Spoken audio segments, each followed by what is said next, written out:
Welcome. In this tutorial, I'm going to show you or teach you how to hide Instagram messages without deleting them.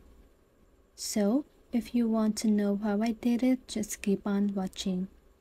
So first of all, if you are using Android phone, don't worry because the process is still the same. So now let's get started. So first of all, you want to open your Instagram app. And then you need to make sure that your account is on professional account. Okay? So now you want to swipe your finger from right to left so that you can see all of your messages.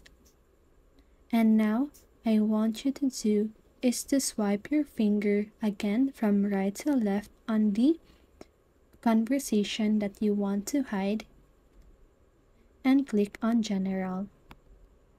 So here, as you can see, that specific conversation is not here anymore. So to view that, you want to click on General option here at the upper part of your screen, and you can see that conversation. So that is how you do it. I hope this video helped you, and if it did, make sure to like, subscribe, and hit the bell notification so you won't miss a video. See you on the next one, and have a great day.